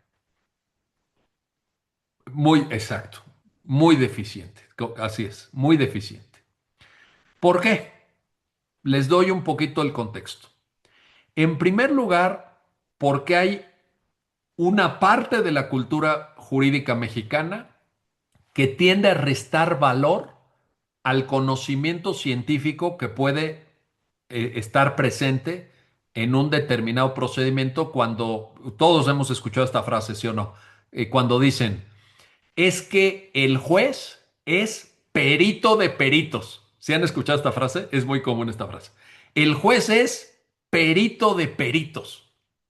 O sea, como queriendo decir, al final el que más sabe, pues es el juez. Falso, falso. El juez o la jueza estudiaron derecho igual que la mayoría de nosotros, o todos nosotros. Pues en derecho, ¿qué te enseñan de psicología, de pedagogía, de crecimiento infantil? Pues ya no les digo de cosas más técnicas como ADN, como temas, en fin, ya de química, de arquitectura o de las pruebas de peritajes contables, etcétera, etcétera. ¿Qué sabemos de criminología? ¿Qué sabemos de eso? ¿Qué nos enseñan en la carrera? Entonces, primer problema, una minusvaloración del conocimiento científico en el proceso. Pero hay otra parte de la cultura jurídica que está en el extremo opuesto. Y es que ahora, yo creo que sobre todo recientemente, se observa una tendencia de ciertos abogados y abogadas, ciertos jueces y juezas, en donde se le da una plena deferencia a lo que diga el perito. Y entonces el juez ya no hace ningún esfuerzo argumentativo propio. Simplemente dice, aquí tenemos la opinión del experto y yo tranquilamente me voy por ahí. Y se da, efectivamente, Juan Carlos Cepeda, se da un modelo sustitutorio, en donde en vez de que el juez asuma la responsabilidad de desarrollar una argumentación propia, obviamente tomando en cuenta el peritaje, sin duda, eso no hay que negarlo, pero pues viéndolo con criterio y poniéndolo frente a una dimensión argumentativa del quehacer jurisdiccional, no, simplemente casi, casi, ¿no? Así. Te aviento la pelota, tú dime y bueno, pues ahí vamos viendo, ¿no? Ahí vamos viendo. Entonces, yo creo que ahí hay dos actitudes que tenemos que superar. Pero les voy a decir una tercera y quizá esta es la más importante. Un tercer problema. Ahorita le contesto a Lisa Sarabia. Ahí, saludos hasta Ciudad Juárez. Bueno, pero déjenme les digo esto antes de contestar esta pregunta que es muy importante. Eh, Tenemos un tercer problema y es que la abogacía mexicana, en general, la abogacía mexicana, en general, no ha sabido trabajar con rigor argumentativo en la prueba pericial. Ahí les va. Fíjense ustedes cómo ahora con los nuevos modelos de oralidad procesal se desahogan los interrogatorios y contrainterrogatorios a peritos, a peritos. Las preguntas que se le hacen por parte de abogadas y abogados en la audiencia al perito son de una gran superficialidad. son de una gran superficialidad. El corazón de la prueba pericial, ¿saben en dónde está? ¿Saben en qué reside? La columna vertebral de un peritaje, ¿saben dónde está? En su metodología. ¿Cuántos interrogatorios de abogadas o abogados mexicanos han visto donde con fundamento se cuestione la metodología del perito? Yo no he visto ninguno. Alguno habrá. No digo que no haya ninguno. Yo digo que yo no lo he visto. A lo mejor sí hay algunos. Pero es muy raro. ¿Por qué? Pues porque obviamente tú no puedes cuestionar aquello que no conoces. Entonces, si no has estudiado esa metodología, si no la conoces, si no sabes por lo menos en lo básico, en lo elemental, cómo se tiene que construir un peritaje metodológicamente hablando, pues va a ser muy difícil que en el interrogatorio saques información de valor.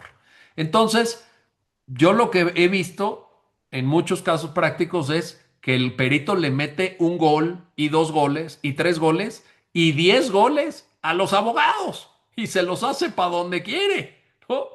Y el abogado no tiene elementos para poder estar a la altura de ese debate y de esa argumentación precisamente.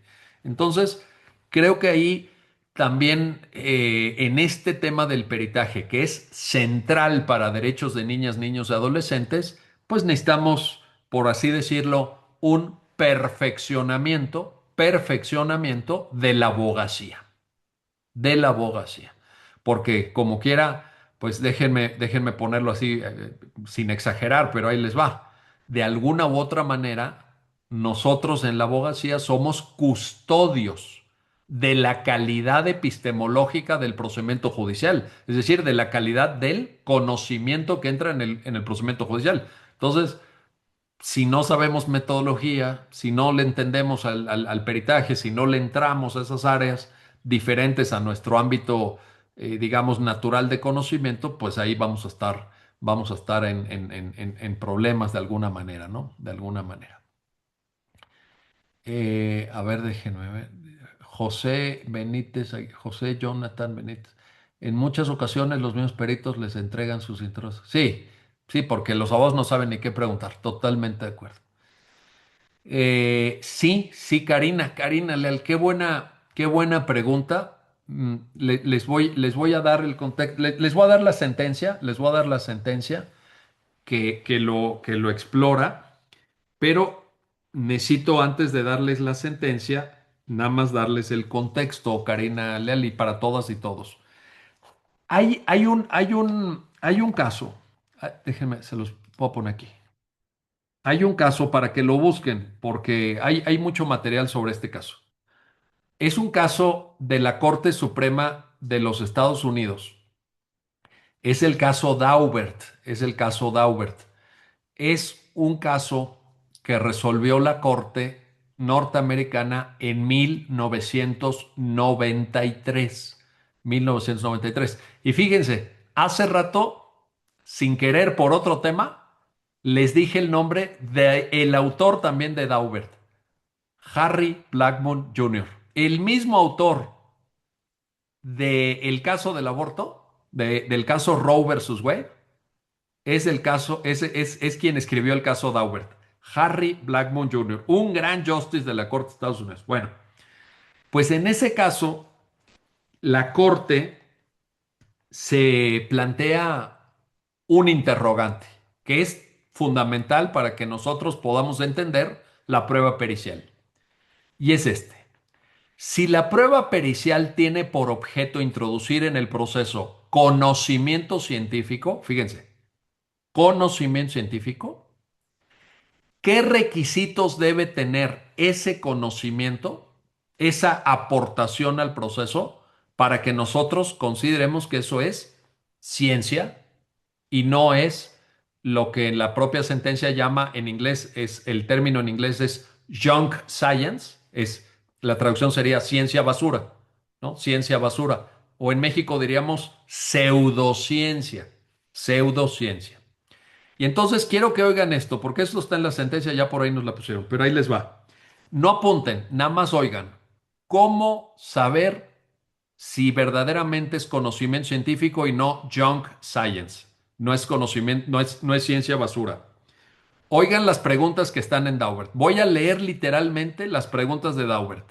Primero, ¿el método utilizado puede ser objeto de prueba y en efecto se ha probado? Como método está probado, está acreditado como método. Dos, ¿el método utilizado en una prueba pericial se ha explicado en publicaciones científicas sujetas a la revisión de pares? Tres, ¿el método utilizado tiene márgenes de error conocidos o potenciales? Cuatro, ¿hay estándares que permitan controlar la forma de operación del método utilizado? Y en ese caso, en efecto, se utilizaron esos estándares en el desarrollo de una determinada prueba pericial. Última, ¿el método tiene un cierto grado de aceptación en la comunidad científica relevante? Si tú no puedes contestar que sí a todas estas preguntas, no es conocimiento científico. Caso Daubert. Bueno, ¿qué pasó en México? Pues en México lo que sucedió es que hace muchos años, se discutió en la Suprema Corte. Esto seguro les va a sonar conocido porque tiene mucho que ver con litigio en materia de familia y protección de niñas, niños, adolescentes. Hace muchos años, les estoy hablando del año, pues, ¿qué será? 2003. Se discutió, les doy el contexto, se discutió en la Suprema Corte qué pasaba cuando en un juicio de reconocimiento de paternidad el supuesto progenitor no accedía a dar la muestra de material genético para realizar la prueba pericial de ADN, ¿no? Entonces, el cuate inventaba excusas, traía certificados médicos, comprobantes de viaje. El chiste es que el cuate no se dejaba agarrar para la pericial, ¿no? Entonces, cuando llega este caso, ¿y entonces qué pasa? Exacto, exacto, Hilda, exacto. Se van por ciertos. Pero ese fue el criterio que fijó la Corte. Lo habían fijado ya tribunales inferiores, pero al final llegaron a la misma conclusión que apuntan nuestras compañeras Hilda y Karina en el chat. Pero lo que a lo mejor ustedes no recuerdan, y esto es completamente así, es que en el pleno de la Corte, un ministro de mucho peso histórico, ahorita que les diga su nombre lo van a identificar luego, luego, el ministro Mariano Azuela Huitrón. El ministro Mariano Azuela Huitrón. O sea, no les estoy hablando de cualquier persona. Les estoy hablando de un peso pesado. O sea, no les estoy hablando de Lenia Batres, ¿verdad? O sea, con todo respeto, con todo respeto. No les estoy hablando de esta señora, ¿cómo se llama? Maristela Ríos. No, Mariano Azuela. Mariano Azuela. Y entonces Mariano Azuela, a la hora en que se fije ese criterio, se hace una pregunta. Se hace una pregunta. Y es la pregunta que genera el caso Daubert mexicano. Ahí les va. La pregunta de Azuela es, oigan, yo lo único que necesito es tener certeza de que la prueba que le estamos pidiendo al supuesto progenitor, en efecto es una prueba que nos da un resultado confiable. ¿Por qué? Porque ese nivel de confiabilidad en la prueba es lo que nos permite decir que si no te sometes a ella, asumes la consecuencia. ¿Qué consecuencia? Se da por cierta la paternidad, ¿verdad? Con ciertos elementos contextuales, etcétera. Y en ese momento ya integraba la Suprema Corte el ministro José Ramón Cosío. Entonces el ministro José Ramón Cosío dijo, ah, sí, pues déjame te digo científicamente cómo es una prueba de ADN. Y vino toda la reflexión sobre el caso Daubert. Bueno, estaba yo buscando en mis apuntes el número del proceso, que ahorita no lo estoy encontrando, pero sí traigo la tesis. Es más, déjenme. A ver, abran, busquen esta tesis, por favor, ayúdenme con esto. Busquen la tesis con registro digital 173072. Según yo, debe ser, si mal no recuerdo, es la contradicción de tesis 154 diagonal 154 diagonal 2005. Si mal no recuerdo. A ver, igual y me equivoco, ¿eh? Seguramente me estoy equivocando. Según yo, es la contradicción de tesis 154 diagonal 2005. No, lo estoy diciendo de memoria porque no lo tengo aquí. Nada más tengo la tesis. Esta tesis, la 17, me están confirmando, ¿eh? Sí, Luis Armando y Alejandra me están confirmando. Bueno, ahora fíjense en lo que lo buscan. Déjenme les digo esto. Por favor, escuchen, nada más escuchen. Les voy a leer el rubro de esta tesis para que vean la importancia de este criterio que fue en su momento precursor. Dice, el rubro dice, conocimientos científicos, características que deben tener para que puedan ser tomados en cuenta por el juzgador al momento de emitir su fallo. Y en el texto de esta tesis van a encontrar, en relación a las preguntas de Daubert que ya les leí, van a encontrar un cierto paralelismo, un eco, van a encontrar un eco. O sea, no estoy diciendo que se hayan fusilado la tesis norteamericana, pero más o menos por ahí va, ¿verdad? Pero qué bueno que copiaron algo bueno. Pues, si vas a copiar, que sea copia algo bueno, ¿eh? No copies algo malo. Entonces, para contestarle a la pregunta de Karina, de Karina, lo de Karina, hay una sentencia, esta, esta. Y luego hay otros desarrollos muy, muy buenos. Por ejemplo, recientemente hay algunos criterios un poquito más novedosos sobre prueba pericial, ya un poquito incluso pues más elaborados, etcétera, ¿verdad? Hay varios criterios, pero bueno, lo dejo ahí en esta cuestión. Luego dice también por ahí eh, Juan Carlos Cepeda, necesitamos un diplomado en psicología forense en Centro Perfecto, me encanta que me dejen tarea, maravilloso, me llevo yo la tarea de organizar un diplomado en psicología forense. Bueno, les voy a decir algo, Juan Carlos y Mario, ahí les va.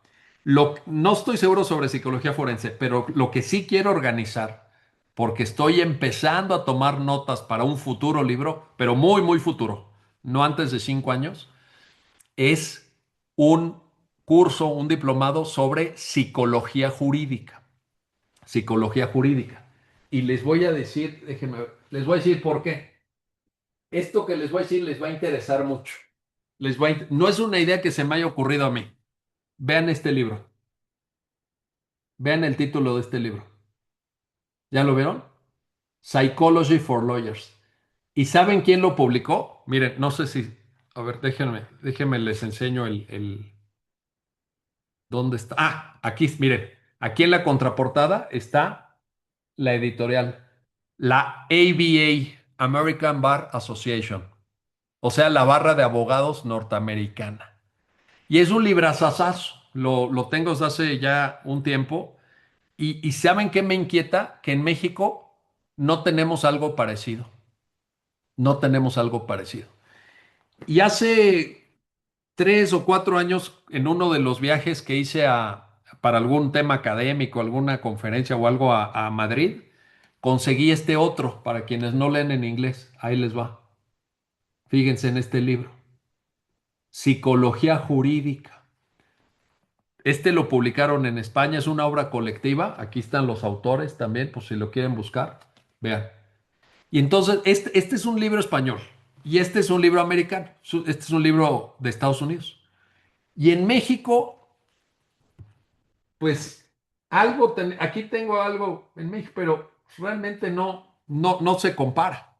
No se compara con esto y sí quiero hacer algo de psicología jurídica y un día oigan esto, se los estoy diciendo en el año 2026. Algún día voy a publicar un libro sobre este tema. Ya estoy empezando a tomar las notas. Bueno, eh, los, Paola Nava, buenísimo lo de Paola, buenísimo. Los manuales de la Suprema Corte los recomiendo mucho. El de prueba pericial es muy, muy bueno, se los recomiendo. A ver si nos ayudan a subir los manuales, por favor. Los manuales de la Suprema Corte, si nos ayudan, si son tan amables. El de razonamiento probatorio y el de prueba pericial, por favor, para que lo tengamos, ¿verdad? Lo tengamos. Bueno, ahora, en materia de razonamiento probatorio, para una cuestión que es la que corresponde a esta primera materia de su especialidad, que es la argumentación jurídica, hay algo que no podemos dejar de mencionar y que creo que en México, lo diría de esta manera, es una gran área de oportunidad. Es la valoración de las pruebas. ¿Cómo se tienen que valorar las pruebas? Porque tú puedes tener, pues, todos los temas muy claros, los que ya dije, ¿verdad? Todos los temas de razonamiento probatorio muy claros, puedes saber cuál es la diferencia entre riesgo y daño, cómo se construye un razonamiento indiciario, puedes dominar la pericial, todo padrísimo, ¿verdad? Pero si a la hora de la valoración no construimos una metodología adecuada, creo que vamos a tener un problema importante. Entonces, yo aquí les quiero referir algo que pues ya está más bien orientado mi comentario hacia lo que sigue para el derecho mexicano. Oigan esto. Ah, ya por ahí nos lo pusieron. Perfecto. Para que lo bajen, ¿eh? Ahí lo tienen ya. Para que lo bajen, lo revisen, lo conozcan. Está también en papel, pero no sé si esté disponible. Yo lo tengo en papel, el manual de prueba pericial y el de razonamiento probatorio. Miren, este es el de probatorio y el de pericial lo tengo. Este es el de probatorio que publicó la Corte. Este también es muy bueno. Hay una edición española, y lo publicaron en España también, pero es el mismo libro. O sea, si quieren, si tienen este, está bien. El que publicaron en España, que también me lo compré, está un poquito más elegante, pero este está muy bueno. ¿Se han dado cuenta que ya la Suprema Corte ya no publica esta serie de manuales, eso? Ya están organizando puros eventos híjole, no, ya mejor sin comentarios, ¿eh? Pero esto vale oro. Esto vale oro, esto es de gran calidad. Es un material de gran calidad. Uno leyendo esto aprende muchísimo. Y son autores internacionales, reconocidos. Pero ya no he visto que publiquen nada. Pues claro, pues, ¿cómo lo van a publicar si no tienen ni idea? O sea, ellos mismos ni le entenderían, ¿no? O sea, se tendrían que volver a regresar a la primaria, yo creo. Bueno, pero ahí les va. Lo que les quiero decir es este. Exacto, exacto. ¿Cómo han de estar los demás para que ahora quien parece la más profunda y la más seria sea la ministra Esquivel? ¿Cómo han de estar los demás? ¿No? Claro, exacto. Si no les da tiempo de publicar, pues están limpiando los zapatos, están limpiando ahí los zapatos del jefe, ¿no? Los zapatos bien limpios, eso sí. Publicaciones más bien pocas. Pocas publicaciones, poca ciencia en la corte, pero bueno, en fin. El Centro de Estudios Constitucionales se fue al carajo. Tienes toda la razón, Alejandro. Sí. Lástima, ¿eh? Porque habían hecho un gran trabajo ahí. Pues los cuadernos de jurisprudencia, ¿se acuerdan? Los cuadernos de jurisprudencia, los manuales, o sea, de primera. Exacto. Nicolás Espejo, pues de primera, Nicolás también coordinó varias obras colectivas, ¿verdad? ¿Vieron el de responsabilidad parental que sacó la Corte? Ese lo tienen que bajar, ¿eh? Sí lo tienen, el de responsabilidad parental, es fundamental. Si nos lo comparten, por favor, si fueran tan amables. Ese libro está en internet. Es un libro, miren, se los voy a enseñar. Este es un gran libro les va a servir mucho. Miren, vean, ¿ya lo vieron? Y, como dice Alejandro, coordinado por Nicolás Espejo, publicado por Suprema Corte, Centro de Estudios Constitucionales. Vean, vean este tomo, vean este libro. Es un gran, gran libro, se los recomiendo. Si pudieran por ahí, si fueran tan amables. Sí, Karina, claro, claro, Karina. Da clases, Nicolás da clase con nosotros. Pues sí, lo invitamos con mucho gusto, con mucho gusto. Exacto. Bueno, cuál es ese? Ah, el de, pero ese es el de responsabilidad, el de jurisprudencia, ¿verdad? Mario, ese no es el de jurisprudencia. Sí, este es el de cuadernos, Doc. Búscalo. El de cuadernos, ¿verdad? El de cuadernos de jurisprudencia. Exacto, perfecto. Ese es muy importante. Ese es muy importante. Nada más para Mario, para tener claridad para el resto de tus compañeras y compañeros. Este es otra cosa, no es el mismo. O sea, Es Mario nos correcto, es compartió correcto. el cuaderno de jurisprudencia. Así es, así Y es. este es otro libro que es un libro de doctrina. No, no es un libro de jurisprudencia. Este es un libro de doctrina. Y por ejemplo, hay un estudio preliminar muy, muy grande. Hay un texto al inicio del libro que es, creo yo, muy, muy importante de el propio Nicolás Espejo, en donde dice, el capítulo se titula Potestades, derechos y responsabilidades parentales, comprendiendo la responsabilidad parental. Y es un capítulo de apertura muy interesante porque nos pone ante la cuestión del concepto de la responsabilidad parental. O sea, con esa lectura ustedes van a poder responder a la pregunta, ¿qué es la responsabilidad parental? ¿Por qué el concepto de responsabilidad parental importa? Entonces, eso está en el capítulo 1 de este libro que es doctrinal. Y lo que nos compartieron Mario y creo que también Maritza, Arriaga, etcétera, es fundamental. Es fundamental. Yo les diría que los dos libros son de lectura muy recomendada, muy recomendada. Si me permiten la sugerencia, yo diría que es mejor empezar por la parte doctrinal. Y ya con la parte doctrinal muy clara, la parte conceptual perfectamente construida, ya pueden pasar al estudio de los casos del cuaderno de jurisprudencia porque le van a sacar mayor provecho. Le van a sacar mayor provecho. Esa sería mi sugerencia, pero bueno, pues cada quien lo hace como quiere, ¿verdad? Cada quien lo hace como quiere, pero esa sería mi sugerencia. Bueno, ahora déjenme regresar al tema que les platicaba. Eh, a ver, un momento culminante del razonamiento probatorio es la valoración de la prueba. Y quiero traer a colación con ustedes lo siguiente. Fíjense que me gusta mucho, le encuentro mucho sentido a cómo quedó regulada la valoración de la prueba en el Código Nacional de Procedimientos Civiles y Familiares. Vean, Código Nacional de Procedimientos Civiles y Familiares. Artículo 343. Artículo 343. Si lo tienen ahí, síganme. Quienes no lo tengan, no pasa nada. Nada más lo apuntan para que luego lo busquen. Y aquí lo interesante, que creo que desde mi punto de vista puede tener un gran potencial para mejorar el razonamiento probatorio en la etapa de valoración de pruebas en México es lo siguiente de este artículo. Ahí les va. Son dos elementos torales, creo yo.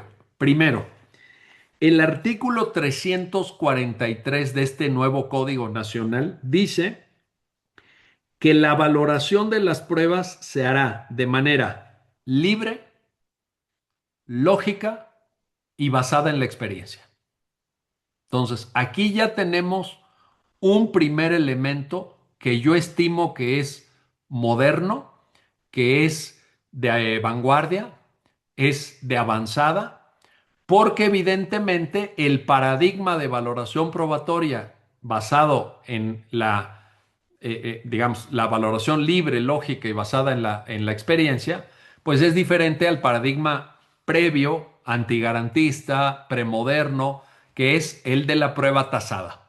La llamada prueba tasada, como ustedes saben seguramente, es aquella en donde es el legislador el que de manera general y abstracta, por medio de un mandato precisamente contenido en la norma legislativa, le da un valor a cada tipo de prueba. En cambio, en este modelo, en este que recoge el artículo 343, es la propia autoridad jurisdiccional la que dice, en función de los elementos contextuales del caso concreto, cuál es la valoración que merece la prueba. Eso en primer lugar. Ahora bien, lo segundo importante de este artículo es que dice ahora el código que la valoración de la prueba deberá comportar la exposición de la motivación racional. Ojo, caray, fíjense, la valoración tendrá que estar motivada racionalmente. Esto es muy importante porque también expresa un paradigma, lo que en la doctrina procesal italiana desde hace muchos años y ahora también en muchas escuelas de razonamiento probatorio en España llaman la valoración racional de la prueba. La valoración racional de la prueba, que es muy, muy importante y que pues también nos tiene que servir mucho. Estoy viendo todo lo que nos está compartiendo Paola Nava. Qué maravilla. Muchas gracias, Paola. Lo que pasa es que ahorita seguro voy a terminar la clase y no me va a dar tiempo de bajar todo. Déjenme ver si puedo bajar alguna cosa de esto de psicología y valoración de riesgos y no sé qué. Porque sí son textos importantes. Muy bien. Bueno, luego lo voy. Lo de derecho probatorio de Jairo Parra, buenísimo, lo de Colombia. Bueno, en fin. Entonces, fíjense bien. Primero, la valoración de la prueba en el código es libre, lógica y basada en la experiencia. Dos, sujeta a motivación, pero agrega el código algo muy importante. O sea, ¿qué implica que la valoración tenga que estar motivada? Implica que es un ejercicio fundamentalmente argumentativo. O sea, no basta con que la autoridad judicial diga, en mi criterio, la prueba testimonial rendida por el testigo fulano con fecha tal merece valor probatorio pleno. No basta. Tienes que decir por qué. Tienes que exponer una motivación y tienes que exponer argumentos que permitan que el lector de la decisión comprenda cómo se llegó a esa determinación, a esa conclusión. Y agrega algo bien interesante el 343 en su segunda frase. Dice que esta motivación racional de la prueba tiene que ser tanto en lo individual como en su conjunto. Tanto en lo individual como en su conjunto. Fíjense, aquí el código nos está mandando un mensaje, creo yo que de la mayor relevancia. ¿Por qué? Porque lo que nos está diciendo es que no se puede resumir la motivación racional del ejercicio valorativo de la prueba, como se hace en muchas sentencias, ¿no? En una expresión valorativa conjunta. Es decir, todos lo hemos leído, todos lo hemos visto. Cuando el órgano jurisdiccional dice, del conjunto de pruebas que obran en este expediente, se puede concluir lo siguiente. O del conjunto merece credibilidad la pretensión de la parte actora o de la parte demandada. Caray. Espérame. No. La valoración, dice el 343, es en lo individual. En lo individual. ¿Qué quiere decir en lo individual? Que se va a valorar cada prueba. Cada prueba se va a valorar. Y en su caso, si fuera necesario, se podrá hacer una valoración de conjunto. Claro que sí. Lo dice expresamente el artículo. Pero lo que no se puede es prescindir de la valoración probatoria en lo individual y únicamente plasmar en la sentencia la valoración de conjunto. Eso es lo que no se puede. Y eso creo que es un paso adelante importante. Creo que es un paso adelante importante y por eso y por muchas otras razones, pues yo le tengo bastante fe. Soy muy fan, ya lo saben ustedes, de este código nacional, porque es del todo, eh, digamos, aporta cosas interesantes. Ahora, nada más para no dejar esta idea en el aire, porque luego, si uno no la aclara, luego, a la hora de comentar la clase o decir lo que se comentó en clase, etcétera, creo que puede haber ahí alguna confusión. El hecho de que en el 343 el Código Nacional asuma el paradigma de la valoración libre, lógica y basada en la experiencia, no significa, ojo, no significa que en el propio código no exista la figura del paradigma anterior, que era el de la prueba tasada, porque ya saben cómo se legisla en México. Eso ya se los dije en la sesión anterior. En México se legisla como la canción, dos pasitos para adelante y un pasito para atrás, ¿no? Como la canción. Y si tú lees el 343, dices, oye, qué padre, hermano, pues ya avanzamos dos pasos. Sí, pero eso no quiere decir que no haya prueba tasada. Sí la hay. ¿Dónde? Ahí les va, nada más para que quede asentado que sí lo manifesté en la clase.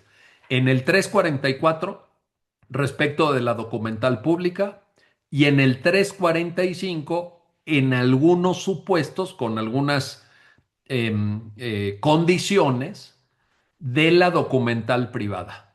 En esos casos, tanto el 344 como en el 345, también se dice, exacto, bueno, las presunciones legales, exactamente. Bueno, en realidad, las presunciones legales, pues, obviamente, por su propia naturaleza, hacen prueba plena, ¿verdad? Obviamente, por la propia naturaleza, porque ahí es el legislador el que dice, esto se tiene que presumir de esta manera. Pero fíjense, en el 344 documental pública y en el 345 documental privada, si bien es cierto que con algunos requisitos, digamos, en algunos casos, pues, en algunos casos. Pero de todas formas, vean esto porque yo creo que es desde luego muy, muy importante. Ahora, un punto adicional que les quiero plantear ya y nos estamos acercando al final de la clase, nos quedan 7 minutos, pero quiero aprovechar para lo siguiente. Un tema que en México se ha estudiado poco, o mejor dicho, casi no se ha estudiado, mejor dicho, casi no se ha estudiado a nivel doctrinal y si bien es cierto hay dos o tres pronunciamientos jurisprudenciales, todavía me parece que representa una gran área de oportunidad, es el tema, oigan esto, de los estándares probatorios. Los estándares probatorios. Y en una especialidad como la que ustedes están cursando, de derechos de niñas, niños y adolescentes, el tema de los estándares probatorios es fundamental. Fundamental por lo que ahorita les voy a explicar. Déjenme antes nada más les doy una rápida, un rápido elemento de orden conceptual. ¿De qué hablamos cuando hablamos de estándares probatorios? Un estándar probatorio es el grado de corroboración fáctica, digamos, el nivel de acreditación de un hecho que se exige para poder determinar que ese hecho queda jurídicamente probado. Cuando nosotros decimos, está probado que, determinado hecho el que sea, está probado. ¿Con qué nivel de suficiencia podemos nosotros construir esa afirmación? Y la verdad es que tanto en México como en otros países, lo que se observa es que el estándar probatorio varía en función de la materia de que se trate. Por ejemplo, todos sabemos, todos conocemos que el estándar probatorio más alto que existe se da en materia penal. En materia penal es el estándar probatorio más alto. Y lo han visto ustedes en series, lo han visto en películas. El estándar probatorio en materia penal es cuando se dice que la responsabilidad penal se tiene que acreditar más allá de toda duda razonable. ¿Han escuchado esta expresión, sí o no? Han escuchado. Más allá de toda duda razonable. Ese es el estándar más alto. Luego existe el estándar ordinario, el estándar intermedio, etcétera, etcétera. Bueno, entonces, aquí yo les quiero, digamos, este sería, lo estoy explicando demasiado rápido, perdón, pero también un poquito en función del tiempo, pero ahí les va. Este sería básicamente el planteamiento conceptual alrededor de los estándares. Hay que distinguir estándar de mayor exigencia, que es en materia. En México es lo que la Suprema Corte ha dicho es rige en materia penal, que además lo dice el CNPP en el 359 y en el 402, y también la Corte ha equiparado la misma exigencia del estándar probatorio penal con el derecho administrativo sancionador. Las sanciones administrativas también requieren que la conducta esté acreditada más allá de toda duda razonable.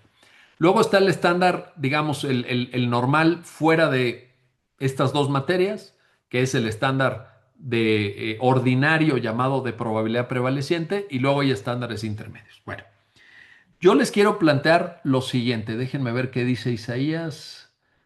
Eh, eh, eh, mm.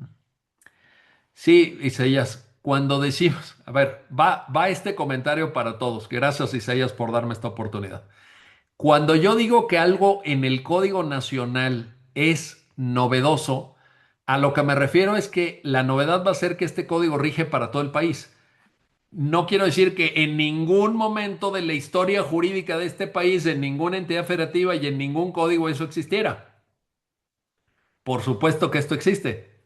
Es más, la valoración libre y lógica, pues nada más y nada menos que existe en el Código Nacional de Procedimientos Penales. Para empezar, ¿no? Para empezar.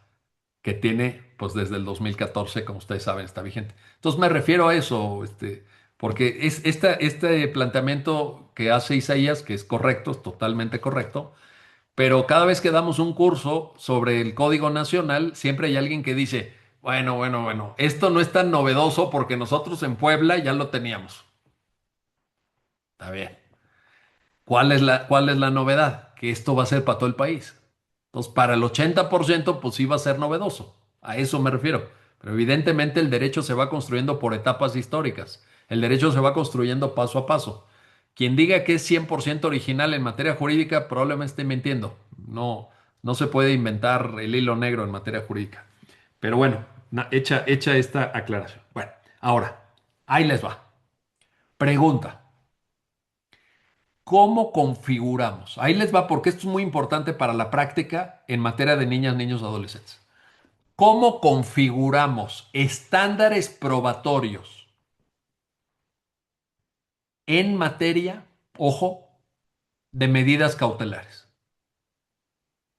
¿Cómo generamos estándares probatorios? ¿Por qué? ¿Por qué la pregunta? Por dos razones fundamentales. La primera es porque los estándares probatorios normalmente han sido pensados en relación medularmente de la sentencia. O sea, ¿qué estándar probatorio se tiene que quedar acreditado para que la sentencia se oriente en un sentido o en otro sentido? Pero hay poquísima reflexión y poquísima construcción sobre estándar probatorio para medida cautelar. Eso en primera. Dos, en el caso de niñas, niños y adolescentes, la relevancia del tema que les estoy planteando se exacerba, digamos, crece o es más importante en función de lo que dijimos hace rato. Aquí no te tienes que esperar al daño, tienes que actuar en presencia de riesgo. Y entonces, fíjate, para la determinación del estándar probatorio en el dictado de la medida cautelar, pues tú vas a trabajar con un concepto que es más difícil de construir argumentativamente, que es el concepto riesgo. Es el concepto riesgo. Entonces, me parece que es importante, riesgo fundado, dice Creo, sí, riesgo fundado, ciertamente, pero cómo construir el estándar probatorio, repito, para el dictado de medidas cautelares, Por ejemplo, una medida urgente, una orden de protección. Bueno, pues ahí, por ejemplo, podemos decir, el estándar para el dictado, porque es una decisión que se toma muy tempranamente, se tiene que tomar en poco tiempo, etcétera. El estándar que se exige es relativamente bajo. ¿Por qué se podría justificar un estándar bajo para el dictado de una orden de protección? Porque tenemos que cuidar en nuestra argumentación jurídica y ver lo siguiente. La orden tiene que ser proporcional, es de carácter temporal y además es revisable. Entonces, bajo esta lógica, el estándar puede bajar. ¿De acuerdo? El estándar puede bajar. Y por supuesto, la urgencia, claro que sí. Entonces, si les parece, lo dejamos hasta aquí. Ahora sí me acordé, ¿eh? Ahora sí me acordé. Ahora sí no. Dije, no, no me vaya yo a equivocar otra vez, ya. Voy a hacer el ridículo otra vez. Pero bueno, no, ahora sí ya me acordé que termina a las 9 la clase y son las 9 con un minuto. Eh, entonces, si les parece, lo dejamos hasta aquí y quedamos convocados. Hoy es martes 26, sería jueves 28. En mi agenda tengo jueves 28, igual de 7 a 9. Esa sería la cuarta sesión y en esa cuarta sesión terminaríamos el módulo de argumentación jurídica, que sería la primera materia de su especialidad. Eso sería el día jueves de 7 a 9, de 7 a 9. Si me paso las 9 me dicen el jueves, ¿qué tal que se me olvida, verdad? Porque mañana me voy a poner una buena paliza yendo a San Luis Potosí, regresando el jueves muy temprano, para poder estar con ustedes en la noche en esta clase. Gracias por su atención, gracias por su tiempo, pásenla muy bien y nos vemos el jueves. Gracias.